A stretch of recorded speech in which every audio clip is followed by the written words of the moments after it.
Look, I have been teaching at the Galactic Academy for 73 cycles now. 73. I have seen every species you can imagine walk through those doors. The Vrelians with their 16 fingers. The Korthax who think in 5 dimensions. The Zephyrii who can literally taste mathematics. But humans? Humans are something else entirely. Let me tell you about the day I met Marcus Webb. Or as I like to call it, the day my entire understanding of intelligent life got thrown out in airlock. The IT was orientation week. Standard procedure, nothing fancy. I had 23 new recruits sitting in my classroom, all fresh-faced and eager to prove themselves worthy of the Academy's Advanced Problem-Solving Certificate. This certificate, by the way, takes most species 4 standard years to earn. For years of grueling mental exercises, logic puzzles, and spatial reasoning tests that would make your brain leak out of your ears, the first test is always the same. The Meridian Cube. This beautiful nightmare of a puzzle has been the gateway challenge for 300 years. It is a box, roughly the size of your head, covered in interlocking geometric patterns that shift when you touch them. There are no instructions, no hints, just you, the box, and your supposedly superior intellect. The record for solving it? 47 minutes, held by a Kryn savant who had 3 brains. 3. Most students take hours. Some take days. A few never solve it at all and wash out of the program entirely. I placed 23 Meridian Cubes on the desks that morning. The usual speech rolled off my tongue like a well-rehearsed song. This is your first challenge. You may use any method you wish. You may collaborate. You may take breaks. You have until sunset. Begin. The room erupted into focused silence. Tentacles prodded at surfaces. Claws traced patterns. Psychic students hummed with mental energy, trying to feel their way through the puzzle's defenses. And then there was Marcus. This human, this skinny creature with messy brown hair and eyes that looked perpetually tired, picked up his cube. He turned it over once, twice, 3 times, maximum. His fingers moved across the surface with casual curiosity, like someone examining fruit at a market that I was making my rounds, observing technique, offering silent encouragement with my presence. I had just reached the back row when I heard it. Click. That distinctive, triumphant sound of a Meridian Cube surrendering its secrets. I spun around so fast, I nearly knocked over a Thulian student. Marcus Webb was holding his open puzzle box. The crystalline core was glowing softly in his hands, all its geometric patterns aligned perfectly. He looked up at me with an expression that can only be described as mildly confused, as if he had expected something more challenging. "Is this it?" he asked. "Should I wait for the others, or?" The room had gone silent. Every student, every floating eyeball and clicking mandible was staring at the human. I checked my chronometer. 2 minutes and 37 seconds had elapsed since I said begin. 2 minutes, 37 seconds. "That is impossible," I said. My translator probably added about 16 exclamation points to my tone that I did not verbally include, but the sentiment was accurate. Marcus shrugged. Actually shrugged, like he had just completed some mundane task, instead of shattering a 300-year-old record. The pattern was pretty obvious once you feel the weight distribution. The panels want to move in a specific sequence. You just have to, let them. Let them? Let them? I had dedicated 15 years of my life to studying the Meridian Cube's construction. I had written papers on its elegant complexity. And this human, this absolute menace to my professional credibility, was telling me you just had to let it happen. "Explain," I demanded. Marcus stood up and walked to the front of the class, still holding his opened cube like it was a lunch container. "So, see, most people try to force the patterns. They think it is a logic puzzle, right? But it is actually a physical puzzle disguised as a logic puzzle. The weight of each panel creates micropressures on adjacent sections. If you map those pressures, the sequence reveals itself. Then it is just muscle memory." He demonstrated on a classmate's cube. His fingers danced across the surface, and within 30 seconds, another cube opened. The Vrelian student whose cube he had just solved made a sound like a deflating balloon. "But," I stammered, my pride crumbling like ancient architecture. "The mathematical permutations alone should take hours to calculate." "Oh, I did not calculate anything," Marcus said cheerfully. "I just sort of felt it." Felt it. This human had intuitively solved a puzzle that had stumped the galaxy's best minds for generations. He had rendered 3 centuries of academic achievement meaningless in less time than it takes to brew a decent cup of Zara root tea.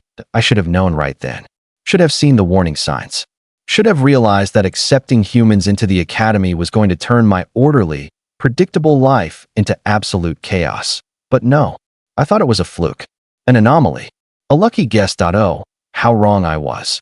Because Marcus Webb was just getting started. The silence in my classroom stretched like taffy.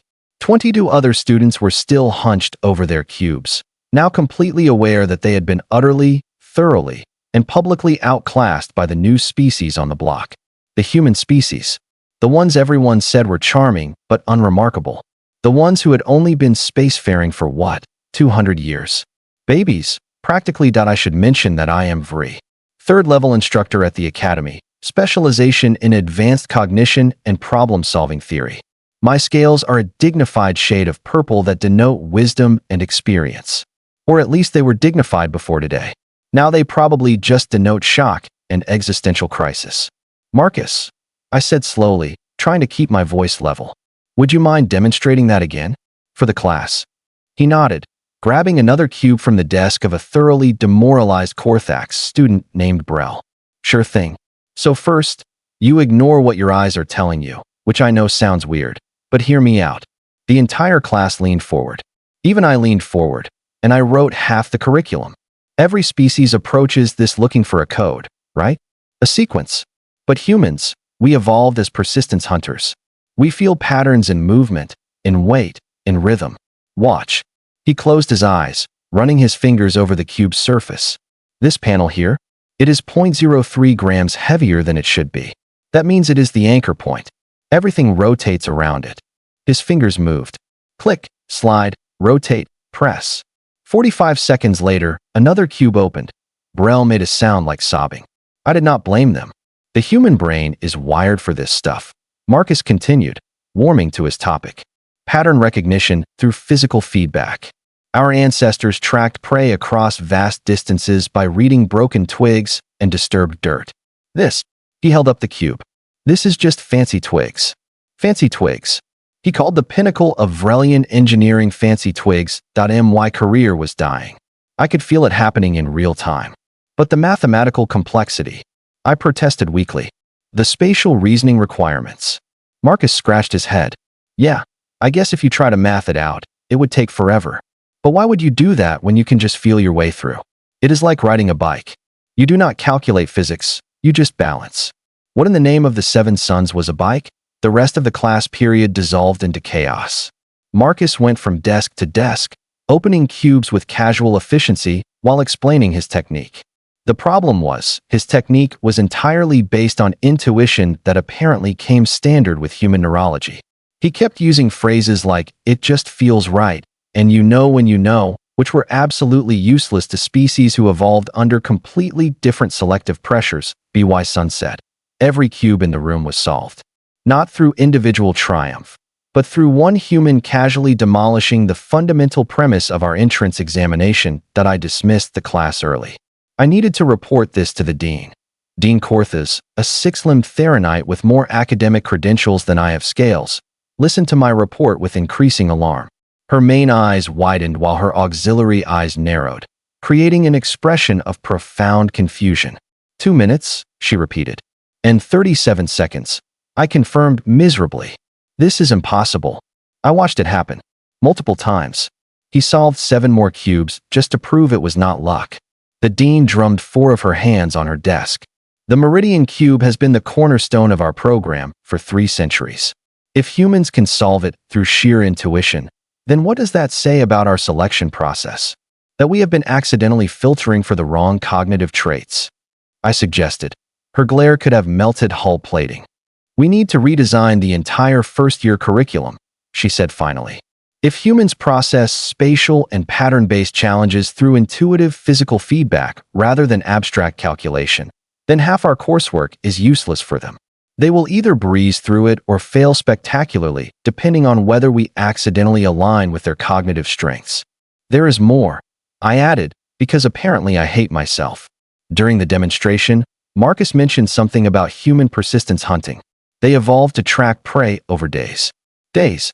Their pattern recognition is not just spatial, it is temporal. They see patterns across time that would require our computers to track. The dean's expression suggested she was reconsidering the wisdom of accepting humans into the academy entirely. Too late now, though, because the next day, Marcus showed up to advanced cryptography and decoded a Vrelian military cipher in 6 minutes by treating it like a song. It has rhythm, he explained to the horrified instructor. Once you find the beat, the rest follows. The day after that, he solved a fourth-dimensional maze by closing his eyes and feeling the right path. By week's end, 3 other human students had arrived. Their names were Kate Brennan, James Okoye, and Lin Zhou. Each one was equally terrifying in their own way. The academy would never be the same. And me? I was assigned as the official human liaison. My job was now to figure out how to teach students who learn by doing things that should be impossible that I requested hazard paid at my request was denied. Humans, I have learned, do not solve puzzles the way the rest of the galaxy does. They do not calculate, they do not analyze, they do not process. They just feel their way through reality like it owes them an explanation, and somehow, impossibly, it works. Every single time that I need a vacation. So what did you think? Did this story surprise you? Let me know your thoughts in the comments below. If you enjoyed this sci-fi story, please hit the like button. It really helps the channel grow.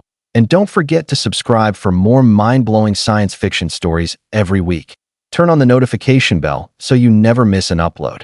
Thanks for watching, and I'll see you in the next story.